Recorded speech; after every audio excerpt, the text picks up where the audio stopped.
नमस्कार शेतकरी मित्रांनो। तर शेतकरी मित्रांनो, आपण पाठीमागील 1 वर्षापासून कापूस आणि सोयाबीन या योजनेसाठी भेटणाऱ्या प्रोत्साहनपर अनुदानाच्या प्रतीक्षेत होता। या अनुदानाचे काल राज्याचे मुख्यमंत्री, राज्याचे उपमुख्यमंत्री यांच्याद्वारे एका बटनाच्या क्लिकवर डीबीटी मार्फत जवळपास 50 लाख शेतकऱ्यांच्या अकाउंटवर पैसे वितरित करण्यात आले। याद्वारे वितरित करण्याची रक्कम आहे 2390 कोटी रुपये, जे हे शेतकऱ्यांच्या अकाउंटवर काल डीबीटीच्या मार्फत एका बटनाच्या क्लिकवर वितरित करण्यात आले। तर आपण एक ऑडियन्स पोल पण घेतला होता। त्या पोल्सवर आपण विचारले होते की सोयाबीन आणि कापूस शेतकरी यांना तुमच्या अकाउंटवर पैसे जमा झाले की नाही किंवा पैसे भेटले की नाही, ते पोल पण आपण आपल्या व्हिडिओमध्ये साईटवर स्क्रीनवर दाखवण्याचा प्रयत्न करत आहे। तर या पोलमध्ये पाहू शकता की पैसे भेटलेले शेतकऱ्यांची संख्या फक्त 17% असे शेतकरी ज्यांना या अनुदानाची रक्कम त्यांच्या अकाउंटवर जमा झालेली आहे। तर जवळपास 78% शेतकरी, म्हणजे जवळजवळ 80% शेतकरी आपण पकडू की 80% शेतकरी असे आहेत की ज्यांना अजून या अनुदानाचे पैसे त्यांच्या अकाउंटवर जमा झालेले नाहीत, आणि 6% शेतकरी असे आहेत त्यांचे अजून KYC झाले नाही।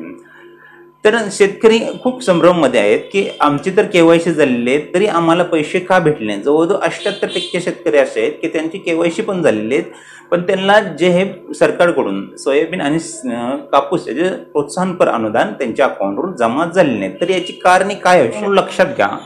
हे जे पेमेंट होत आहेत, जे आपल्याला अनुदान भेटत आहेत, हे पूर्ण अनुदान डीबीटीच्या मार्फत आपल्या अकाउंटवर ट्रान्सफर होत असतं। तर जे PM किसान योजनेचे जे लाभार्थी आहेत यांच्या अकाउंटवर तर पैसे ट्रान्सफर व्हायला काहीच प्रॉब्लेम होणार नाही। त्यांची KYC ही झालेली असते, त्यांच्या अकाउंटवर पैसे लवकर ट्रान्सफर होऊ शकतात। पण जे PM किसान योजनेचे लाभार्थी नाहीत अशा शेतकऱ्यांना 2 गोष्टी लक्षात ठेवणं खूप गरजेचं आहे।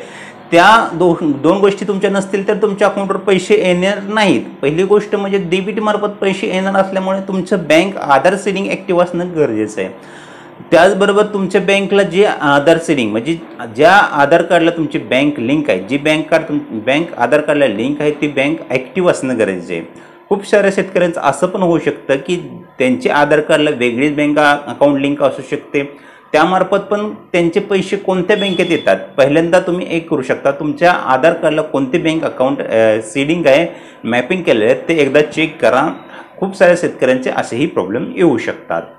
तर कालपासून बऱ्याचशा शेतकऱ्यांना आपण पाहत आहोत की जवळपास 17% शेतकऱ्यांच्या अकाउंटवर पैसे जमा झालेले आहेत। तर बँकेवाईज काही प्रॉब्लेम असू शकतात, काही टेक्निकल इश्यू असू शकतात, त्यामुळे तुमच्या अकाउंटवर थोडासा वेळ लागू शकतो पैसे जमा होण्यासाठी। आता सरकारकडून तर सांगण्यात आलेलेच आहेत की जवळपास 50 लाख शेतकऱ्यांच्या अकाउंटवर काल डीबीटी मार्फत पैसे जमा करण्यात आले। तर काही तुमच्या KYC मध्ये प्रॉब्लेम आला असेल तर तुम्ही तुमच्या कृषी सहाय्यकांकडे संपर्क जरूर साधा, कारण की KYC मध्ये जरी प्रॉब्लेम झाला असेल, KYC रिजेक्ट झाले असेल तरी काही प्रॉब्लेम आल्यानंतर तुमचं पेमेंट तुमच्या अकाउंटवर जमा होण्यासाठी प्रॉब्लेम येऊ शकतो, ही पण गोष्ट लक्षात ठेवा।